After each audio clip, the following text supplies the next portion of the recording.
भाई, टेक और स्टार्टअप की दुनिया में रोज कुछ ना कुछ नया हो रहा है, लेकिन मेरे होते हुए तुम्हें पीछे रहने नहीं दूंगा। तो रेडी हो जाओ, हाथ में पॉपकॉर्न पकड़ लो और शुरू करते हैं आज की धमाकेदार स्टोरीज। तो पहली स्टोरी है कि सैम ऑल्टमन ने वायरल गिबली ट्रेंड के बाद कहा, you all are not ready for images V2। Open AI बहुत जल्द इमेजेस V2 लेकर आ रहा है, जो पहले से भी ज्यादा रियलिस्टिक और क्रिएटिव इमेजेस बनाएगा। अभी लोग गिबली स्टाइल वाली AI आर्ट से ही इतने खुश हैं, लेकिन सैम ने कहा कि असली धमाका तो अभी बाकी है। अब देखना यह है कि इमेजेस V2 कितना कमाल करता है। अब अगली स्टोरी है कि कर्नाटका हाई कोर्ट ने कहा है कि रैपिडो और बाकी बाइक टैक्सी सर्विसेज को अगले 6 हफ्तों में बंद करना होगा। इसका रीजन ये है कि ये सर्विसेज बिना सही लाइसेंस और नियमों के काम कर रही थीं।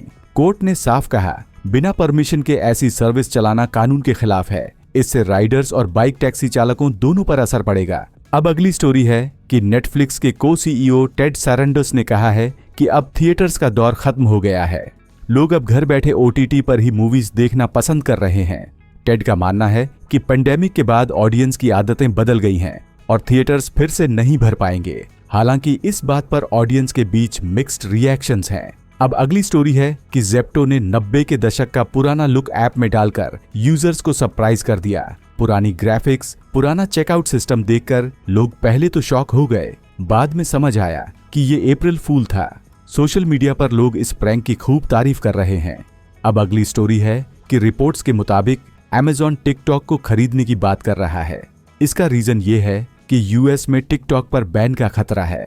अगर ये डील हो गई तो Amazon पहली बार शॉर्ट वीडियो मार्केट में उतर जाएगा। ये डील काफी बड़ी मानी जा रही है। अब अगली स्टोरी है कि मेटा जल्द ही स्मार्ट ग्लासेस लॉन्च करेगा, जिनमें स्क्रीन और जेस्चर कंट्रोल होगा, यानी बिना फोन निकाले ही आप कॉल्स, मैसेजेस और नोटिफिकेशंस हैंडल कर पाओगे।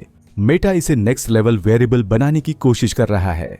अब अगली स्टोरी है कि एपिक गेम्स के CEO ने कहा कि एप्पल और गूगल ऐप मार्केट पर ऐसा कंट्रोल रखते हैं जैसे गैंगस्टर स्टाइल में काम कर रहे हों। उनका कहना है कि ये दोनों छोटी कंपनी से अनफेयर तरीके से कमीशन लेते हैं। अब अगली स्टोरी है कि विकिमीडिया फाउंडेशन ने कहा कि AI क्रॉलर्स जो इंटरनेट से डेटा स्क्रैप करते हैं, उनकी वजह से विकिमीडिया पर 50% ज्यादा लोड आ रहा है। इससे उनके सर्वर्स पर तकनीकी और वित्तीय दबाव बढ़ गया है। अब अगली स्टोरी है कि सेल्वा हेल्थ ने एक AI सिस्टम बनाया है जो ब्रेस्ट कैंसर को अर्ली स्टेज में ही पकड़ सकता है। ये सिस्टम फास्ट और अफोर्डेबल है। एक्सपर्ट्स मानते हैं कि ये सिस्टम कई महिलाओं की जान बचा सकता है। अब अगली स्टोरी है कि टेक की दुनिया में बड़ा हंगामा हो गया जब रिपलिंग कंपनी का एक एम्प्लॉई अपनी ही राइवल कंपनी डील के लिए स्पाई करते हुए पकड़ा गया। कोर्ट में जो एफिडेविट सामने आया, उसमें एम्प्लॉई ने खुद माना कि वो कंपनी के अंदर से कॉन्फिडेंशियल डेटा चुपके से डील को भेज रहा था। इस पूरे केस में ट्विस्ट्स, बिट्रेयल और ड्रामा किसी थ्रिलर मूवी से कम नहीं है। टेक वर्ल्ड में लोग इसे रियल लाइफ कॉर्पोरेट ड्रामा कह रहे हैं। अब अगली स्टोरी है कि US गवर्नमेंट ने अनाउंस किया है कि अब इंडिया से एक्सपोर्ट होने वाले प्रोडक्ट्स पर 26% टैरिफ लगेगा, यानी अब कपड़े, दवाइयां, ऑटो पार्ट्स जैसे प्रोडक्ट्स US में पहले से महंगे बिकेंगे। इसका सीधा असर इंडिया के एक्सपोर्ट करने वाले बिजनेसेस और वर्कर्स पर पड़ेगा। एक्सपोर्टर्स को डर है कि इससे ऑर्डर्स कम हो सकते हैं और मार्केट भी कमजोर पड़ सकता है। अब अगली स्टोरी है कि ट्रंप के प्रस्तावित टैरिफ से दुनिया भर के 15 बड़े देशों पर सीधा असर पड़ेगा। इन देशों को अब डार्टी 15 कहा जा रहा है। इस लिस्ट में इंडिया, चाइना, वियतनाम जैसे बड़े एक्सपोर्टर्स भी शामिल हैं। अगर ट्रंप दोबारा पावर में आते हैं और ये टैरिफ लागू होता है तो इंडिया समेत इन सभी देशों की एक्सपोर्ट इकोनॉमी को तगड़ा झटका लग सकता है। अब अगली स्टोरी है कि रिपोर्ट्स कह रही हैं कि इलन मस्क जल्द ही डोज यानी डोज कॉइन से जुड़े अपने हेड वाले रोल से हट सकते हैं। अभी तक मस्क ने ऑफिशियली कुछ नहीं कहा है, लेकिन सिर्फ इस खबर से ही क्रिप्टो मार्केट में हलचल मच गई है, क्योंकि मस्क का नाम क्रिप्टो वर्ल्ड में बहुत इन्फ्लुएंशियल माना जाता है। अब अगली स्टोरी है कि बॉम्बे हाई कोर्ट ने अनिल अंबानी पर 25,000 रुपए का फाइन लगाया है। अंबानी ने अपने टैक्स वाले केस में कोर्ट से अर्जेंट सुनवाई की मांग की थी। कोर्ट ने साफ कहा कि बिना जरूरी वजह के इस तरह अर्जेंट हियरिंग मांगना टाइम वेस्ट करना है। कोर्ट ने यह फाइन एग्जाम्पल सेट करने के लिए लगाया है ताकि कोई भी बिना स्ट्रॉन्ग रीजन के कोर्ट का टाइम खराब न करे। अब अगली स्टोरी है कि ओपन AI अब एक नया open weight language model launch करने जा रहा है। इसका मतलब ये है कि अब सिर्फ ओपन AI ही नहीं बल्कि दुनिया भर के डेवलपर्स और कंपनीज भी इस मॉडल को फ्रीली यूज कर सकेंगी। इससे AI फील्ड और ज्यादा ओपन और कॉम्पिटिटिव हो जाएगी और छोटे डेवलपर्स भी पावरफुल AI टूल्स बना सकेंगे। अब अगली स्टोरी है कि आंध्र प्रदेश के 20 साल के लड़के ने ऐसा प्लेटफॉर्म लॉन्च कर दिया है जो कंस्ट्रक्शन वालों के लिए एक तरह की अमेज़न जैसी सर्विस है। अब सीमेंट, स्टील, ब्रिक्स जैसी जरूरी चीजें एक क्लिक में ऑर्डर की जा सकती हैं। इस प्लेटफॉर्म से कॉन्ट्रैक्टर्स और सप्लायर्स दोनों को फायदा होगा और कंस्ट्रक्शन इंडस्ट्री में ट्रांसपेरेंसी भी बढ़ेगी। अब अगली स्टोरी है कि जैक यादगिरी सिर्फ 18 साल का है और ऑलरेडी मिलियनेयर है। वह काल एआई नाम की कंपनी का सीईओ है, लेकिन हार्वर्ड, एमआईटी और स्टैनफोर्ड जैसी टॉप यूनिवर्सिटीज ने उसे एडमिशन नहीं दिया। जैक ने कहा, रिजेक्शन से फर्क नहीं पड़ता, मैं अपनी कंपनी और काम में बिजी रहूंगा। सोशल मीडिया पर लोग उसे रियल लाइफ आयरन मैन और जीनियस कह रहे हैं। अब अगली स्टोरी है कि एक महिला जो स्ट्रोक के बाद 18 साल से बोल नहीं पा रही थी, अब एआई पावर्ड ब्रेन इम्प्लांट से दोबारा बोलने लगी है। डॉक्टर्स ने उसके ब्रेन में इम्प्लांट लगाया जो उसके थॉट्स को वर्ड्स में कन्वर्ट करता है। ये दुनिया की मेडिकल हिस्ट्री में बहुत बड़ा स्टेप माना जा रहा है और फ्यूचर में ऐसे और पेशेंट्स को भी मदद मिल सकती है। अब अगली स्टोरी है कि ट्विटर का मैसिव डेटा लीक हुआ है। करीब 20 करोड़ यूजर्स का पर्सनल डेटा ऑनलाइन बिक रहा है। रिपोर्ट्स के अनुसार इसमें यूजर्स की ईमेल्स और अकाउंट डिटेल्स शामिल हैं। एक्सपर्ट्स कह रहे हैं कि जो लोग एक्स यूज कर रहे हैं उन्हें तुरंत पासवर्ड बदलना चाहिए और एक्स्ट्रा सिक्योरिटी लगानी चाहिए। अब अगली स्टोरी है कि चाइना में Xiaomi की ऑटो पायलट मोड वाली इलेक्ट्रिक कार एक एक्सप्रेसवे पर क्रैश हो गई। इस एक्सीडेंट में 3 लोगों की मौत हो गई और कई घायल भी हुए। रिपोर्ट्स कह रही हैं कि कार में ऑटो पायलट सिस्टम एक्टिव था। अब Xiaomi पर सवाल उठ रहे हैं कि क्या उनका ड्राइवर असिस्ट सिस्टम पूरी तरह सेफ है या नहीं। अब अगली स्टोरी है कि आज सुबह से ही कई यूजर्स ने कंप्लेंट की कि यूपीआई से पेमेंट नहीं हो रहा है। पेटीएम, जीपे और एसबीआई जैसे प्लेटफॉर्म्स पर भी दिक्कत आई।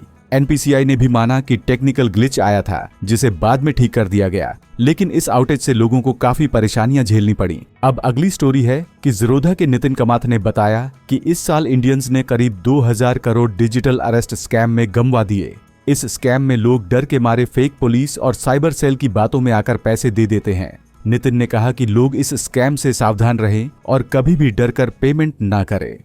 अब अगली स्टोरी है कि सीएजी की रिपोर्ट में बताया गया है कि बीएसएनएल ने रिलायंस जियो से इंफ्रास्ट्रक्चर शेयरिंग का पैसा ही नहीं लिया। इससे सरकार को 1757 करोड़ का नुकसान हो गया। अब इस इश्यू पर जांच चल रही है। अब अगली स्टोरी है कि जोहो के फाउंडर श्रीधर वेम्बू ने कहा कि लैंड को टोकनाइज करने का आइडिया रिस्की है। उन्होंने साफ कहा कि इससे लोगों को जमीन खोने का खतरा हो सकता है। वहीं नीलकानी का मानना है कि इससे लैंड रिकॉर्ड्स में ट्रांसपेरेंसी आएगी। Tokenization of land assets. 50% of the assets owned by Indians is in the form of land, which is not tradable. You can't sell it. You can't take a loan against it. It's like an asset which is there, but you can't do anything with it. We believe that tokenization of land assets using a proper ledger and so on can unlock these things where you can tokenize every piece of land and then that can be traded very easily. So land assets are a state subject. So this will depend on individual states implementing tokenization and improving the quality of their registration, their property taxes, their title system and so on. The number of things have to happen on each state. But as states realize the power of this, more states will tokenize. That will allow more and more people who own land to offer the land. They can either sell the land or they can get a loan against the land. And then they can get into starting a business. So this is another big unlock, which is tokenization of land assets. अब इस topic पर social media पर बहस छिड़ गई है। अब अगली स्टोरी है कि ओपन एआई के सीईओ सैम अल्टमैन ने कहा कि एआई एडॉप्शन में इंडिया दुनिया से तेज है। उन्होंने माना कि इंडिया में लोग बहुत जल्दी एआई को अपना रहे हैं और इसका यूज स्मार्ट तरीके से कर रहे हैं। सैम ने इंडियन डेवलपर्स की भी तारीफ की। अब अगली स्टोरी है कि अडोबी ने नेब 2025 में जनरेटिव एआई से जुड़े कई नए फीचर्स लॉन्च किए।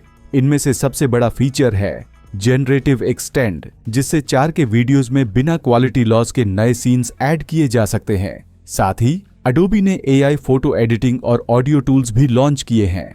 अब अगली स्टोरी है कि एक नई रिसर्च में दावा किया गया है कि ओपन एआई ने GPT-4o को ट्रेन करने के लिए ऐसी बुक्स का इस्तेमाल किया जो एक्चुअली पेड हैं और कॉपीराइटेड भी, यानी बिना परमिशन के इन बुक्स का डेटा मॉडल में यूज किया गया। अब इस पर कॉपीराइट डिबेट शुरू हो गई है। अब अगली स्टोरी है कि एक नई स्टडी में एक्सपर्ट्स ने कहा कि एआई बेस्ड थेरेपिस्ट्स कुछ हद तक कॉग्निटिव थेरेपी दे सकते हैं, लेकिन ह्यूमन थेरेपिस्ट्स जैसा इमोशनल सपोर्ट नहीं दे सकते।